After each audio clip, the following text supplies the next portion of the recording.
We're going to be speaking tonight about the Iranian nuclear program, which is an issue that's kind of been on the back burner in conversations about Iran due to the last 6 weeks of protests that have drawn a lot of attention there. But the nuclear issue continues to build. The centrifuges continue to spin. And I think it's fair to say that the issue is coming to a head.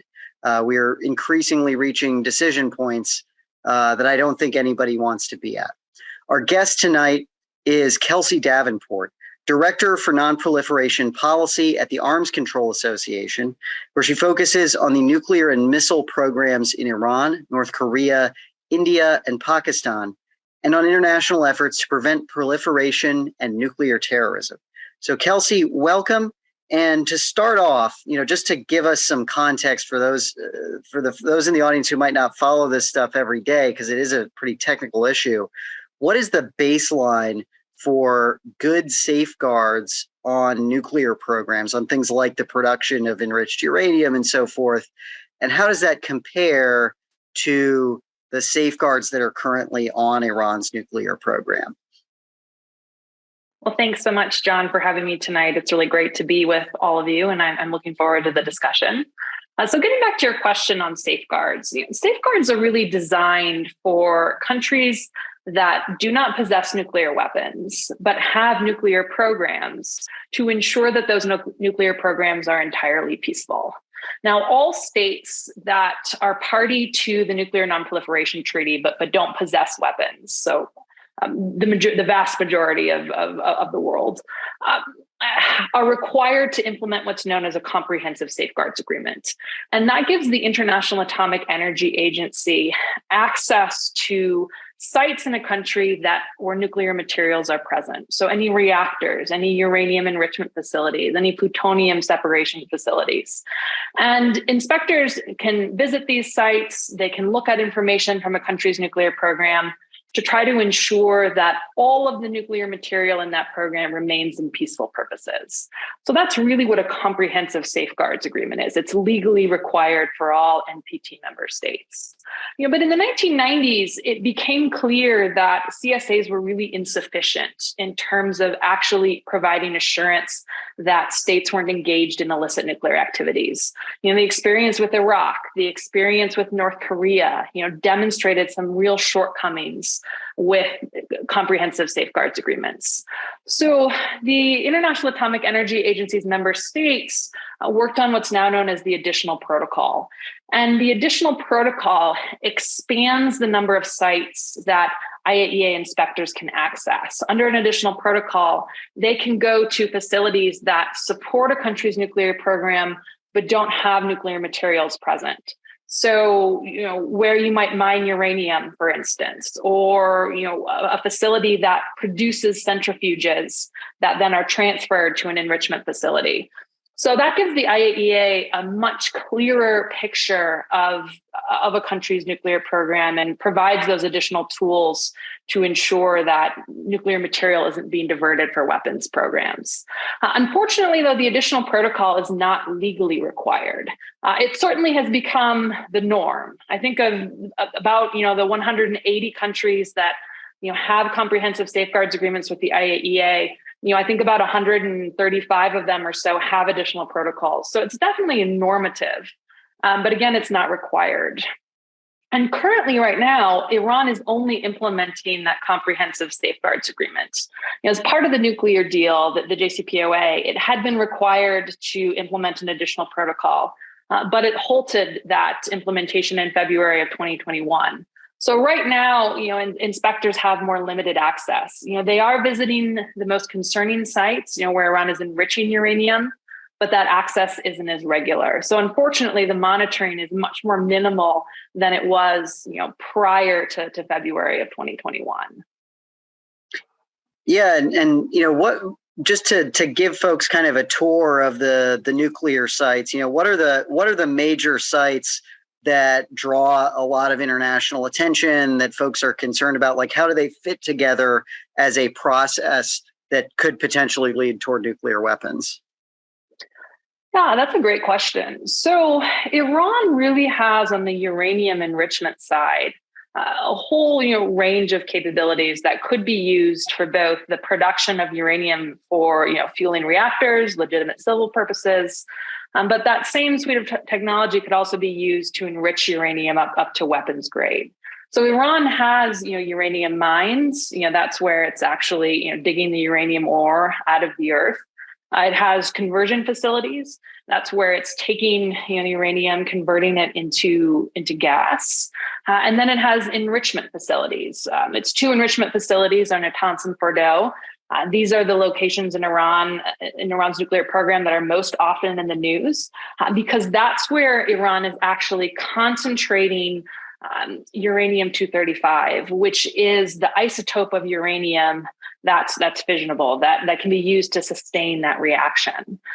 So those are the enrichment facilities. Now, if Iran, were to pursue, a nuclear weapon, it would need to, convert the uranium gas, into a solid form. It would need to convert it into metal.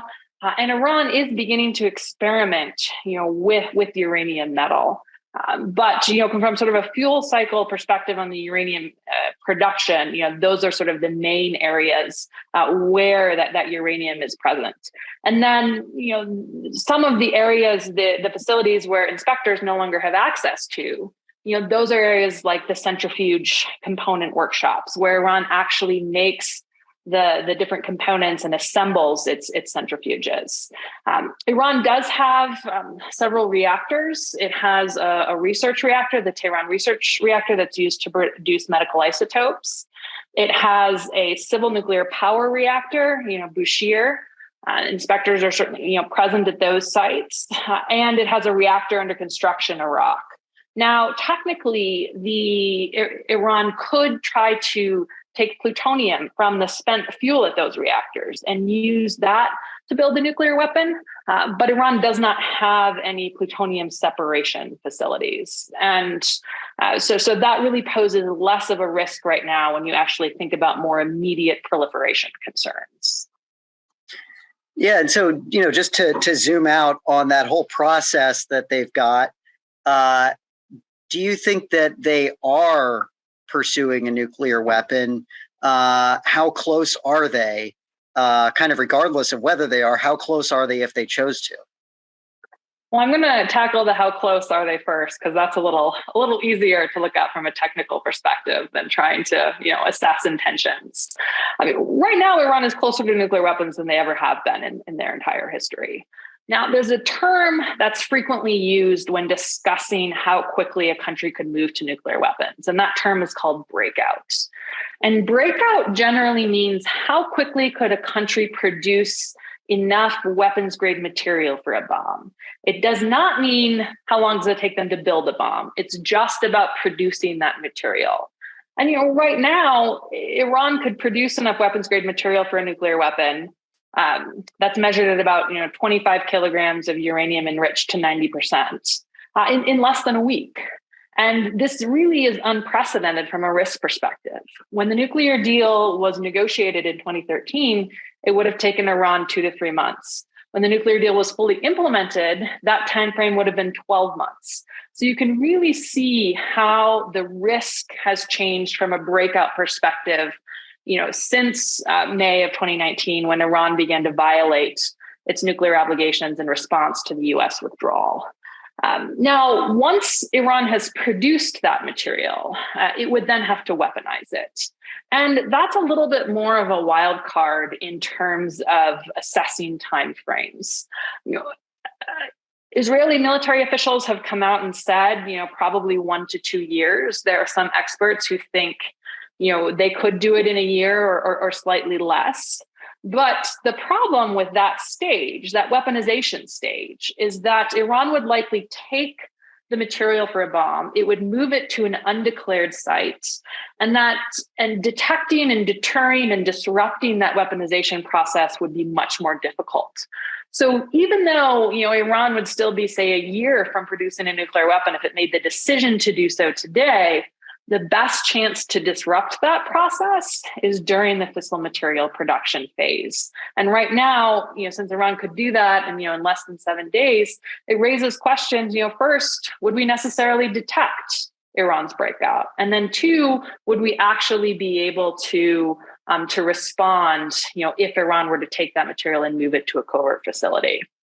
So that, I think, then comes to the second part of the question is, does Iran actually intend to pursue nuclear weapons?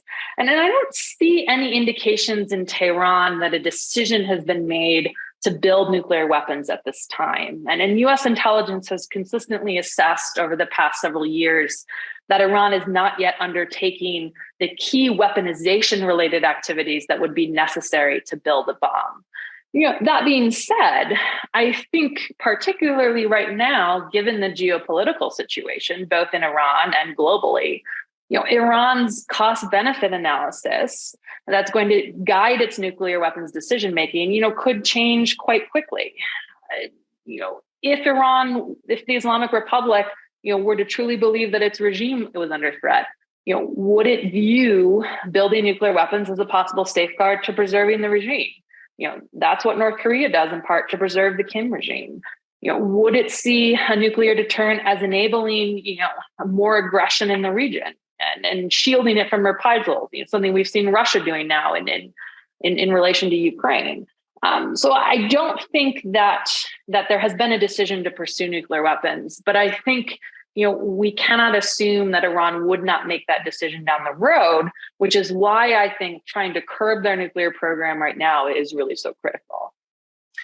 Yeah, and what do you think of like some of the other peripheral activities that folks have talked about in the past around the nuclear program that there have been suggestions that, for instance, they were working on a lot of secondary technologies that could help them build a nuclear weapon, all the talk of like exploding bridge wire detonators and, some of these tools that could be helpful for that. And there's been allegations, the Israelis pulled a bunch of documents out that they say show a pretty clear intention, at least in the past, to weaponize. What do you make of that? Because like folks who are more pessimistic on this say, it's almost like they're building all the components of a bicycle and building bicycle wheels and building a helmet and all this. But you ask them if they're going to build a bicycle and put it all together, and they say, well, I don't know yet. That a lot of folks say, well, they're clearly building a bicycle. What do you make of some of these dimensions around that core enrichment pathway? Well, I think Iran is certainly trying to preserve its options, or at least factions within the Iranian government are interested in preserving the option for a nuclear weapons program down the road. Because again, Iran's decision making is going to be determined kind of by that cost benefit analysis. Now, from information that the IAEA has obtained, some of it decades ago, some of it dating back to 2018, the documents you mentioned that Israel stole from Iran, all of that, I think, clearly demonstrates that Iran had an organized nuclear weapons program up until 2003.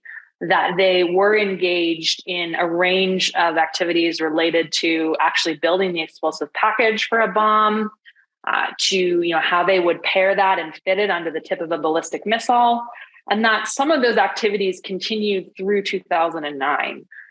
But there is no evidence from the IAEA, or the U.S. intelligence community that any of those weaponization-related activities have continued since 2009. So I think there's fairly strong evidence that there's no current weaponization program going on. But if you look at how Iran approached negotiations, in the JCPOA, they were adamant about preserving their ability to enrich uranium. Now, of course, the justification was that, we need to be able to fuel our own reactors. We can't count on international suppliers. They're unreliable. But I think there was certainly an element of nuclear hedging too. Again, factions wanted to preserve that capability to pursue nuclear weapons if the security calculus changed down the road. So I think, in order to prevent Iran from pursuing nuclear weapons in the future, we can't just look at restraining the nuclear program, because based on the research they have done, based on how advanced their nuclear program is, Iran could build a nuclear weapon if they want to. They have the knowledge, they have the capabilities. You can't put that genie back into its box. So, restrain the program, but also try to look at how you can address Iran's cost-benefit analysis and nuclear decision-making. Drive up the costs of pursuing nuclear weapons. Reduce the security benefits or perceived security benefits of the bomb. And I think the 2015 nuclear deal sought to do that in part by reintegrating Iran into the global nuclear economy, demonstrating the economic benefits of being a responsible nuclear reactor. But unfortunately, because of the U.S. withdrawal and reimposition of sanctions, and now the escalation that we're seeing as Iran ratchets up its nuclear program and the U.S. imposes more centrifuges, it's clear that some of the intended benefits there haven't really played out yet, and unfortunately may not be available in the future. Yeah, just to stay on the nuclear deal, what exactly was in it? Like, how did it change the Iranian nuclear program and the safeguards on it when it was in full force? Sure. So from a nonproliferation perspective, the 2015 nuclear deal was really quite remarkable. It was proved to be a strong and effective deal, during the 3+ years that Iran implemented it fully. And that's in part because it was so comprehensive. I mentioned earlier Iran's ability to break out, that, currently it's about a week. Under the JCPOA, when it was fully implemented, that was about 12 months. And that's because the deal put in place very intrusive or very strict limitations on Iran's uranium enrichment program. It limited the enrichment level that Iran could pursue. It limited the stockpile of enriched uranium Iran could keep on hand. And it limited the number of centrifuges that Iran could have operating to actually enrich that uranium. So together, that really expanded that breakout time period to a year. The JCPOA also included the most intrusive monitoring regime ever negotiated. Iran had to implement the additional protocol to its safeguards agreement, in addition to that legally required comprehensive safeguards agreement. But monitoring went even beyond that. There were facilities and sites in Iran that were under continuous surveillance under the JCPOA. Inspectors could also access those enrichment sites, Natanz and Fordow, on a daily basis if necessary, if they wanted to. And Iran's enrichment was actually monitored in real time using a machine called an Olam. So really intrusive monitoring designed to almost immediately detect, any diversion by Iran at any level, of that supply chain, from mining the uranium ore to actually enriching it. And then also, although the plutonium pathway to nuclear weapons, wasn't nearly as immediate of a risk, when the JCPOA was negotiated, the provisions related to plutonium are also very strong. Iran had to, ship out the spent fuel from its reactors at Bushehr and the Tehran research reactor. And it had to modify the reactor that's under construction in Iran, the Iraq reactor, to ensure that it would produce significantly less plutonium than what would be necessary for a bomb on a yearly basis. So also really strong on the plutonium route too. I would also note that whenever Iran wanted to purchase dual-use items, so these are materials that could be used for its nuclear program, those were subject to review by a procurement channel set up in connection with the UN Security Council. And essentially, members of the JCPOA could vote as to whether or not Iran would be able to purchase those items. So even Iran's imports of technology and materials relevant to its nuclear program were monitored. And so we have a question from the audience, kind of drawing attention, I think, to both this monitoring and to, kind of the status of the nuclear program. Says, hasn't the sentence "they're closer than ever" been used for the past decade? Which I guess you could take one of two ways, like they keep on getting closer, or the other is they keep on not getting there. And then they also ask, how does incentivizing them help monitoring if we don't know all the facilities that they have? So I guess it's a question about, like, hey, we know about these declared facilities. How confident can we be that there aren't undeclared facilities, given that both Natanz and Fordo were initially undeclared facilities? Sure. So looking at, I think the first part of that question, which I started thinking about the second part and then I forgot the first part of the question. I'm sorry. Yeah, so saying, they're closer than ever. And I think, I'm not sure if the questioner meant, and they keep not getting there, or they keep on getting closer. Is this ever really going to stop? Yeah. So I think, if you look at kind of Iran's nuclear history, there are periods where the program has been, set back, most notably when Iran was implementing the 2015 nuclear deal. At that point, they were further from a nuclear weapon, and it would have taken them longer to produce a nuclear weapon than before the deal was implemented. So, during that period, from a nonproliferation perspective, Iran was much further from a bomb than it is now. Now in terms of, how close Iran is to a bomb, I mean, Iran's breakout to that first bomb is not going to get much smaller. I mean, we're kind of at the point right now where even as Iran expands its nuclear program, breakout for that first bomb isn't going to drop to much below kind of the week that it's estimated at now. Where the program may become more risky and more of a security concern, though, is that breakout for that second bomb, that third bomb, that fourth bomb. Those timelines are still going to drop as Iran's stockpiles of enriched uranium grow and as Iran continues to expand the number of centrifuges it's operating. And that, I think, is almost even more concerning than breakout to that first quantity, because one bomb doesn't really give you a reliable nuclear deterrent, particularly for a country like Iran that's never tested a nuclear weapon. But when you have 2, 3, 4, 5 nuclear weapons, that's when you can actually sort of wield that nuclear deterrent, for kind of security related purposes. So I think the answer is yes, risk got worse. But then, it was rolled back because of the JCPOA, and now again, it's getting worse. In regard to the second question about, undeclared sites, I mean, I think, unfortunately, no monitoring regime is ever going to be, 100% foolproof. No country, including Iran, is going to give inspectors, carte blanche access, to all of its facilities. I mean, the United States, objected initially to some of the provisions under the Chemical Weapons Convention, for instance, because of concerns about, inspector access.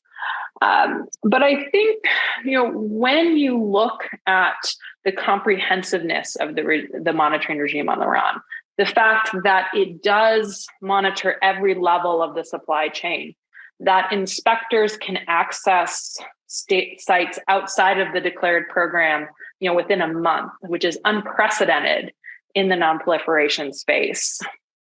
I think it really does provide the highest possible assurance that any covert facility, would be detected. That's, of course, when that entire regime that monitoring regime was in effect, which, unfortunately, it's not now. Because you also have to remember that the IAEA, can receive intelligence, from member states. So on top of what the IAEA is inspecting, on top of the information that they're analyzing, any discrepancies that they're noticing and following up on, if they receive intelligence from the United States, from Israel, they can evaluate that and then use that as they look to follow up with Iran. So when that entire regime was in place, that plus national technical means, I think it does provide the strongest possible assurance that any covert sites that are operational right now would be detected. So the other event that's been in the news related to Iran lately is these massive protests, which have been running for nearly 7 weeks now. And the Biden administration has seemingly started to suggest that they aren't going to be making restoring the nuclear deal much of a priority during this period, that they're more focused on the situation with the protests. What do you make of that? Is your read the same? Do you think that's a good strategic decision, the right kind of prioritization? I mean, personally, I think the Biden administration needs to be, walking and chewing gum at the same time. I mean, certainly it's critical to support the protesters. And I think the steps that the Biden administration has tried to take, some of the licenses that they've granted for tech companies to allow greater communication amongst protesters, actions like that, Biden's own words, I think go a long way in demonstrating support for the protesters. Now, the U.S. has also said quite clearly that, that the nuclear talks are not a focus right now. On one hand, I think that's understandable, not so much because of the protests themselves, but because the demands that Iran is making right now in relation to the nuclear deal are completely unreasonable, and the United States has no space to negotiate them. I mean, Iran is demanding that the IAEA essentially agree in advance to close an investigation into some past nuclear activities that Iran conducted that it didn't declare to the agency, and to refrain from any future investigations. I mean, the U.S. cannot commit the IAEA to do that. And even if they could, it would be extremely concerning from a nonproliferation perspective to set that precedent. So long as Iran continues those demands, an agreement on the JCPOA is very unlikely. And there's no real sign that Iran is willing to relax that position. Could the United States try to put forward some sort of creative solution to address the IAEA investigation and Iran's demands there? I mean, I don't think, I would like to see them, still trying to proceed on the on Iran's nuclear program, in some way. Because while we're in this stalemate, while we're in this impasse, the risk from Iran's nuclear program is continuing to grow because the program continues to accelerate. And there's no evidence that Iran is going to, halt these nuclear escalations while talks remain at an impasse. So if the Biden administration, kind of continues to do nothing and wait for Iran to come back to the table, we could end up in a situation where Iran's program advances beyond where the U.S. assesses that restoring the nuclear deal would still have nonproliferation benefits, or that Iran's nuclear program expands into a space where either the U.S.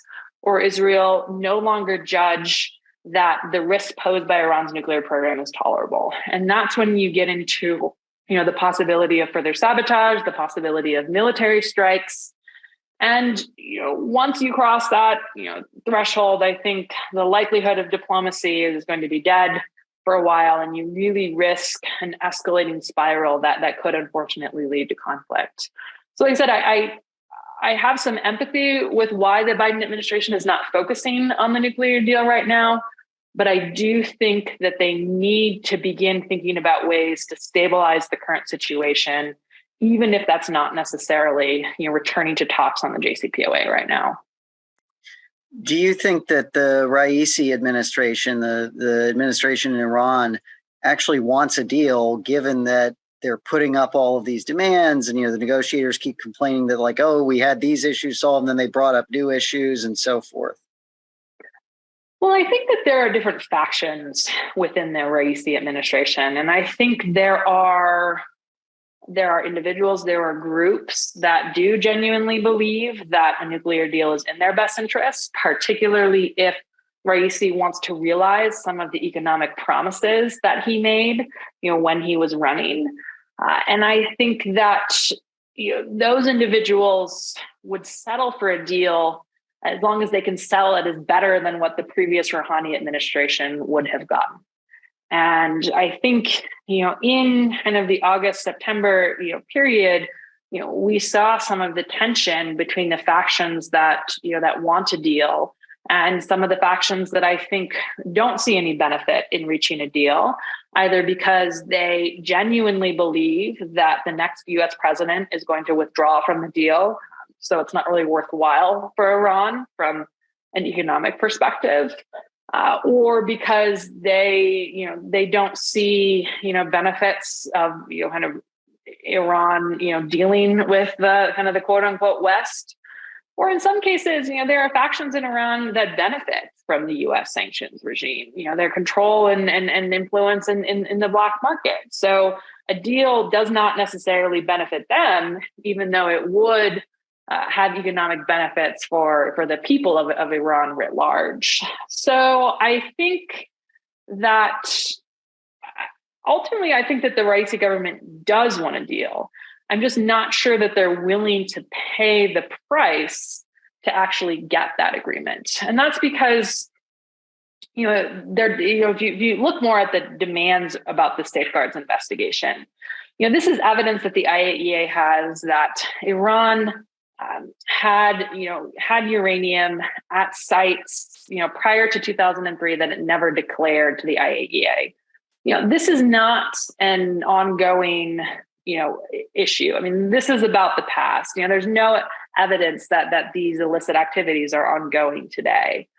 But it's challenging for Iran to provide the IAEA with explanations that are credible for why those materials were outside of the declared nuclear program, because Iran has never admitted to any illicit nuclear activity. It's never admitted to having pursued a nuclear weapon.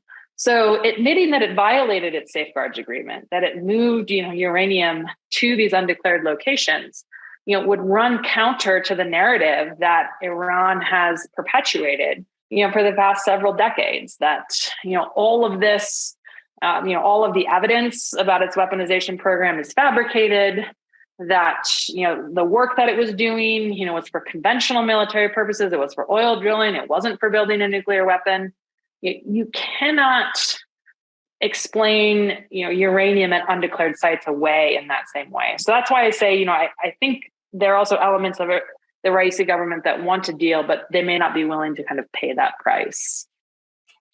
Turning the other direction, back to the protests a bit, nobody knows what's going to happen with these protests, but suppose they lead to the collapse of the Islamic Republic. What do you think happens to the nuclear program? And, what lessons would you take from other states that have experienced those kinds of political transitions, like, say, South Africa? Mm-hmm. I mean, I think that's a really challenging question because, if, the protesters succeed in overthrowing the Islamic Republic, I mean, what government comes next? I mean, based on what the people are protesting for, you'd hope it would be a more democratic, a more open government. But there's no guarantee that you don't end up with something worse than the Islamic Republic, right now.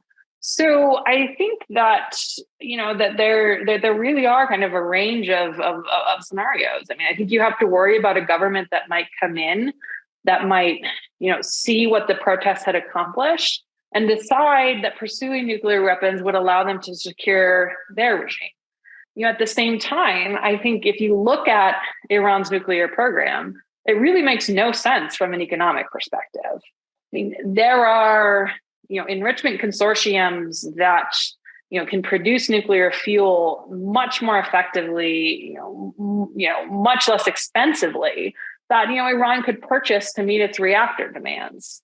So, if you're building a new government that is really, focused on, on trying to meet the needs of the Iranian people, that is more open, that is more democratic, I think, you recognize that the nuclear program is an economic weight around your neck, and that if you, were to give up enrichment, then I would think that many of the restrictive U.S. sanctions targeting Iran's nuclear program, would be lifted. And, certainly there are, I think, precedents for, how you could, ship out the material, how you could verify that, the centrifuges are dismantled, are destroyed, and, you could actually verify that this dismantlement of the nuclear program was taking place. You mentioned South Africa, there are verification lessons, there, but, other places as well. I mean, if you look at, Libya, Iraq, South Korea, there's certainly precedent for sort of overseeing kind of the tapering off or ending of a nuclear program. What do you do with all those scientists that know a lot about how to do nuclear stuff and not a lot else? I think it was with the Soviets, there was a lot of concern that these guys would just go off and sell it to the highest bidder. Yeah, and I think the U.S. rightly recognized that. And part of the cooperative threat reduction work that the U.S. did with the former Soviet Union was ensuring that these scientists had meaningful and remunerative employment. I think ideally that's something that either the U.S. could look to try to do with Iran, or other European countries could do with Iran. Because one point that I maybe should have brought up in relation to that last question, what do you do with some of these facilities? What do you do with the program? I mean, there are also a lot of nuclear research related opportunities that you could funnel some of these sites toward. I mean, the Fordow enrichment plant, for instance, under the JCPOA, Iran could not enrich uranium there. But it was working with the Russians to turn that facility into a stable isotope production facility. So again, nuclear research that would actually have greater benefit to the Iranian population. I mean, so you could foresee, perhaps keeping some of these facilities as nuclear related facilities, but changing the focus to research, away from, uranium enrichment, for instance. Perhaps even, opening these up as broader, centers where scientists from other countries could come and work, who could come be engaged. So I think, you raise a really important point. If you want to prevent proliferation, you cannot just think about the materials and the technologies. You have to also think about the individuals where that knowledge is stored, and their futures, if that program were to end. So we've gotten a lot of questions in the audience about kind of a parallel dimension of your expertise around Iran's missile program. And in particular, there's been a lot of talk about Iran providing ballistic missiles to Russia that it's going to use in Ukraine, and also about some of the Iranian-made drones that have now been conducting regular attacks in Ukraine. What do you make of that development? I mean, I think it's atrocious for several reasons. I mean, on one hand, I find it unconscionable that, Iran, a country that suffered, indiscriminate ballistic missile attacks on its own cities during the Iran-Iraq War, and during that period, the international community did next to nothing to protest those attacks, would then turn around and provide Russia with the same capabilities to indiscriminately target Ukrainian cities. And I wonder if there is some shame because of that legacy that has led Iran to be so reticent about those sales, because usually Iran is not, a country to sort of shush up its military sales. I mean, also just from a practical perspective, Iran's sale of drones, and if it does go through with the missile sales, those are a very clear violation of Resolution 2231. That's the UN Security Council resolution that endorsed the JCPOA. Under that resolution, Iran cannot sell, system like missile or drone systems that could be applicable for delivering weapons of mass destruction, without prior approval, from the Security Council. And the systems that Iran has transferred, the drones, the missiles that it is reportedly, planning to transfer, fall within that prohibited category. So Iran is also making it more difficult to restore the JCPOA. And I think it's risking that, the Europeans that are party to the JCPOA, invoke what's known as the snapback mechanism at the Security Council. And that's a mechanism essentially for restoring all of the restrictions, the UN restrictions that Iran was subject to prior to the JCPOA being negotiated. So it would reimpose UN sanctions on Iran. I don't think the Europeans are there yet, but if Iran continues to go through these sales, continues to allow Putin to escalate his war against Ukraine by indiscriminately attacking civilians, I think the question of snapback is going to continue to arise. So I really think that, Iran is making a very sort of dangerous strategic calculation by trying to ally more with Russia during this period. We've got a question from Max related to UNSC 2231. Would Iran have to stop that provision of drones and missiles in order for the United States and the Europeans to say yes to a deal restoring the JCPOA? And if that's the case, would Russia try to block a deal so that they could keep access to those weapons?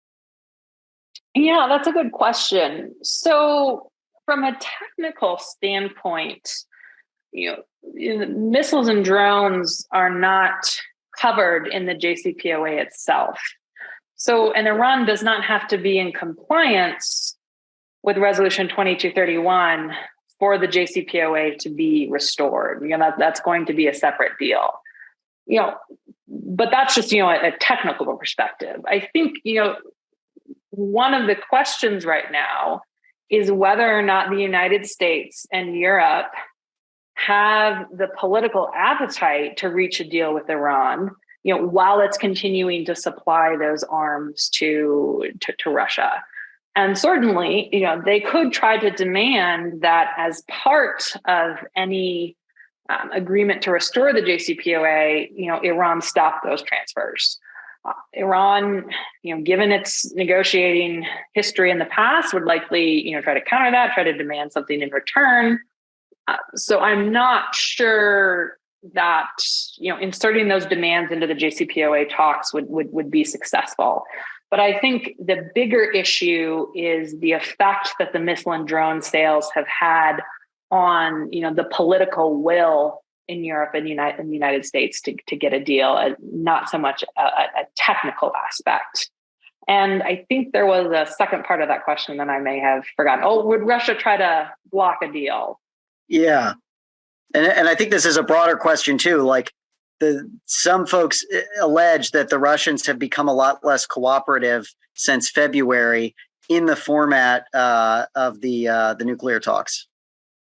Yeah, that absolutely is the case. I mean, I think that, if we look kind of prior to the invasion of Ukraine, not just, the negotiations to restore the JCPOA, but also the negotiations on the JCPOA themselves, there were moments where the Russians played a very useful and productive role in those negotiations. But, after the invasion of Ukraine, at one point, Russia even tried to interject its own demands related to sanctions relief, into the JCPOA discussions.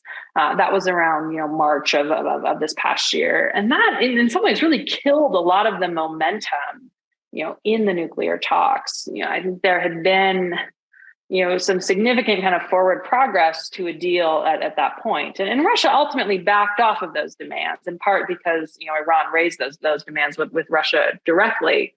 But like I said, it killed the momentum. And since then, I think Russia is interested in a deal to restore the JCPOA. I mean, nuclear proliferation is not in Russia's interest. But is Moscow going to kind of go out on a limb to be helpful? I don't think so. At the same time, I find it hard to believe that they would stand in the way of a deal to restore the JCPOA, even if they thought that would have adverse effects on drone and missile sales. And that's, and I mean, I would, think that for several reasons. I mean, first, well, the Security Council resolution prohibits those transfers. I mean, unfortunately, like many things in the international law space, it's incredibly challenging to enforce. And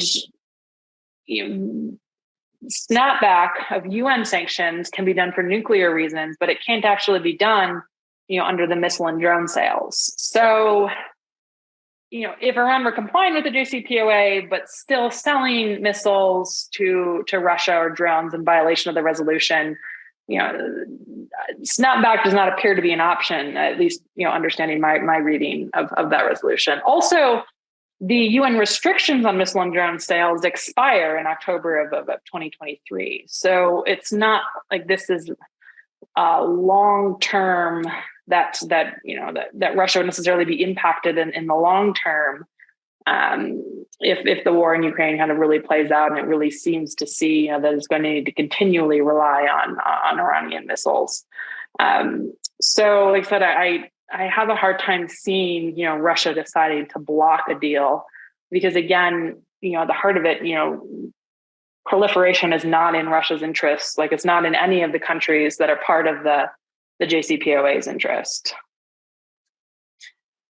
So going over to, that prospect of potentially restoring a deal and the kind of frozen status of the negotiations, there's been some speculation that maybe things could open up after the midterms, that maybe the administration didn't want to have a big national conversation about this issue to be happening right before an election, putting a lot of their candidates on the spot, et cetera, that maybe in a lame duck or in the next Congress, they would try some negotiations. What do you make of that? Well, I mean, as an optimist and as someone who sees non-proliferation value in the JCPOA, I would like to think that we're going to see a shift after the elections. But unfortunately, I really don't think that's going to be the case, particularly as long as the protests are going on. I mean, the protests, the missile or the drone sales, the possible missile sales, all of that, is putting pressure on the Biden administration not to engage with Iran right now. So that pressure, plus the fact that Iran does not seem to be willing to moderate its position on its demands related to the IAEA, it's hard to see where there's going to be, a political space opening after the election to move on the JCPOA, or some of those technical issues shifting in Iran's calculus. So, like I said, unfortunately, I don't think we're going to see, some creative, innovative outreach on the part of the U.S. to try to get this deal done. I mean, a vote in Congress, might be a little bit easier after the election, but again, the protests, the drone sales, all of that also puts pressure on members of Congress, who might be, more reluctant to be perceived as enriching the Iranian regime, at this time. I mean, I think that's the wrong choice. I mean, I think that, if you look at what the Islamic Republic is doing now, both, the repression, directed at its own people, the brutal crackdown on these protests, its regional aggressions, all of that, could become far worse if Iran has a nuclear weapon. Iran could be emboldened further, both, in its domestic repression and its regional aggression, if it can use a nuclear deterrent to try to shield itself from any, third-party intervention. So, I mean, it is certainly distasteful, the idea of doing a deal right now with the Islamic Republic. I empathize with the concern about providing them more money and what they would do with that. But I am more concerned about what Iran might do if it has a nuclear weapon. And I think, unfortunately, that domestic and regional and international events, are only going to drive Iran in that direction, if we don't reach some sort of diplomatic agreement to halt their program. We've had a couple of questions about, the election after that. John, for example, asks, if there is, say, a 30% chance that Trump will be the next president, does it make sense for Iran to be serious? In other words, are they thinking, hey, this deal has been taken away from us before. It could very easily be taken away from us again. So why should we pursue it? I still think there are benefits to Iran. I mean, right off the bat, Iran is going to be able to sell significant amounts of oil. And given the energy market right now, that's going to be serious money, going into Iran. So, is it going to be some of the sustained economic growth and investment that was envisioned by the JCPOA? Probably not. Investors are certainly going to be concerned about the prospect of a Trump administration coming back into power. But I think, too, we should, check our assumptions that, if a Republican is elected, that they would necessarily pull out of the JCPOA. I mean, there were prominent JCPOA critics in the Trump administration who believed that, we were in this deal, it's working, they didn't like it, but that withdrawing would be a mistake and urged Trump to stay in it. And so I think that, when you're in the position having to make that decision, do I pull out of the JCPOA or do I, stay in a deal I don't like? You have to answer that question. Okay, well, what is my alternative going to be? We've seen the alternative: withdraw from the deal, reimpose sanctions. And that's led us to a place where Iran's nuclear program is more advanced than ever before. And I would argue, given the U.S. relationship with Russia and China, our sanctions are becoming and will continue to become less effective as a tool to try to coerce Iran back to the table. So, like I said, I understand why, if you're sitting in Tehran, you probably have to assume that a future president is going to withdraw. But I don't necessarily think that's a foregone conclusion. And I still think that the benefits Iran would receive, during the rest of the Biden administration, from oil sales alone, would still provide some incentive to that a deal would be worthwhile. We've got a question from Alfredo, who asks, irrespective of how you feel about the JCPOA, can you outline the strongest theoretical case for getting out of the deal as it stood in 2018? And you're free to add, why you disagree with that case.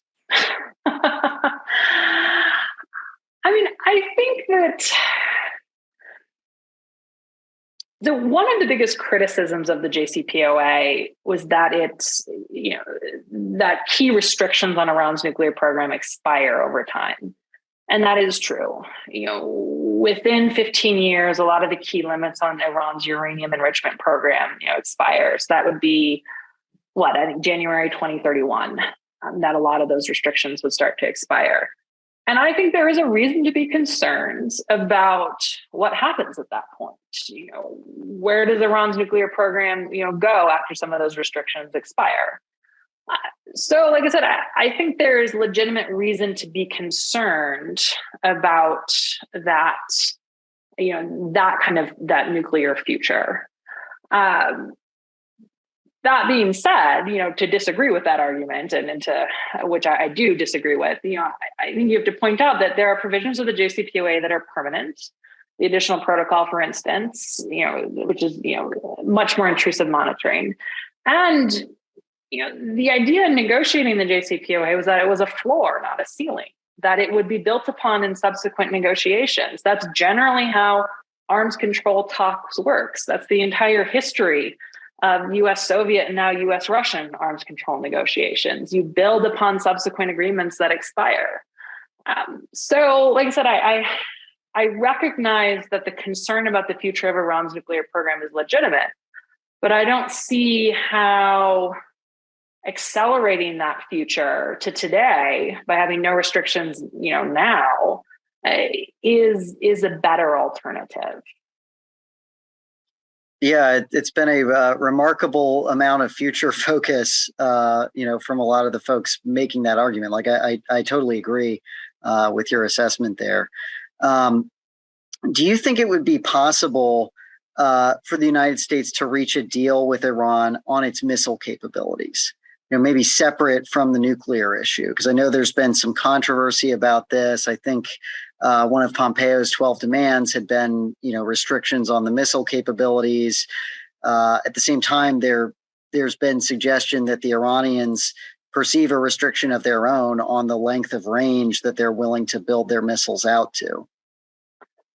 Yeah, so looking at Iran's ballistic missile program, I think it's quite clear, through 2003, while, Iran had an organized nuclear weapons program, that it was developing ballistic missiles with the purpose of being able to deliver a nuclear warhead. Since then, though, the nuclear weapons program was abandoned, but the ballistic missile program has accelerated. And if you look at Iran's objectives with its ballistic missile program, it's working within that self-imposed range of 2,000 kilometers, and it's prioritizing accuracy now and cruise missiles that are much more effective at evading things like missile defense. If you have a nuclear weapon on a ballistic missile, you don't have to be that worried about being accurate. If you are wanting to, deter, the United States, you're going to invest in longer range systems. So to me, what this missile development is really about is about countering better armed conventional adversaries in the region. Because if you look at Iran's conventional military, you look at its Air Force, for instance, I mean, its planes are practically falling out of the sky. Most of them were purchased prior to the Islamic Revolution in 1979. It's old, it's decrepit. So it's built up a ballistic missile program to deter, adversaries in the region, like Israel, like Saudi Arabia, like the UAE, that are purchasing extremely sophisticated conventional weaponry from the United States. So, all of that is to say that I think it would be very challenging for the United States to negotiate a deal with Iran about its missiles, because Iran's missiles aren't about the United States. They're not about responding to the United States. They're primarily used for regional security. So I think if you want a missile deal, you have to look at that through a regional context. You have to look at the capabilities of other countries in the region and see if it's possible to negotiate, missile restrictions, across the board. Maybe you have all the countries in the region agree to range restrictions or other, mechanisms like that are really regionally focused. And that's where I think you're going to see progress on missile negotiations. Sticking with that theme, do you think that there are military and or sabotage alternatives to having a political solution to the Iranian nuclear program? Is this something that countries could either bomb their way out of or kind of kick the can down the road? The Israelis have talked about mowing the lawn. Okay, we'll bomb them every few years to keep them from getting a bomb. I mean, I think you can try to kick the can down the road, but I think you end up with Iran that, really wants the can then and sees nuclear weapons as preserving its territorial integrity from future attacks. I mean, if you look at the history of attempts to set back Iran's nuclear program using kinetic action, the assassination of scientists, the attacks on facilities, the cyber attacks, I mean, every time Iran, builds back better. It expands its nuclear activities. It fortifies and hardens its nuclear sites. So, like I said, you may create some space in the short term, but in the longer term, I think you're just pushing Iran towards a more advanced nuclear program, and ultimately to the decision that it might be better off just leaving the Nuclear Nonproliferation Treaty, withdrawing from it, which states have a right to do. And then, pursuing nuclear weapons legally, or trying to, pursue, a covert program, trying to break out without being detected. So I don't think that that's a viable long-term strategy if you're trying to prevent a nuclear armed Iran. I mean, also, you can't bomb away knowledge. So, Iran really already has a nuclear weapons capability. I mean, the U.S. assessed back in 2007, that if Tehran were to make the decision to do so, it had the necessary technological capabilities to build a bomb. So again, you said, you might, be able to set back the program temporarily, but in the longer term, I think you ultimately drive Iran towards nuclear weapons, and you risk those military strikes escalating into a much broader conflict, which I think, the United States, really cannot afford right now. All right, well, we've only got time for one more question. We like to ask a lot of our guests this. What advice would you give to young people who want to follow in your footsteps professionally? What's maybe one piece of advice? I think that if you are looking to pursue a career in, kind of the public policy space, really thinking about the skill set that's necessary to advance that career is important. Writing, I think, is critical. Learning to write for a broad range of interests or a broad range of audiences, learning to write, different types of publications. I think all of that is really critical and can really, set you up well to be successful. And I would also say too, just, be persistent. It can be a challenging field to break into, but one that I think really rewards, you if you're passionate about it and you'll find a way. So best of luck to anyone out there listening who's looking to go into the field. Yeah, well, and you set up a perfect plug for our Marcellus Policy Fellowship, which is about to open applications and aims to teach people that kind of multidimensional policy advocacy writing skill set. So those of you in the audience with 0 to 2 years of experience in the foreign policy space, definitely keep an eye out for that application to go live very soon. But that's all the time we have. We've been speaking with Kelsey Davenport about the Iranian nuclear program. Thank you, Kelsey, for speaking to us, and thank you to you all for attending. Thanks for having me.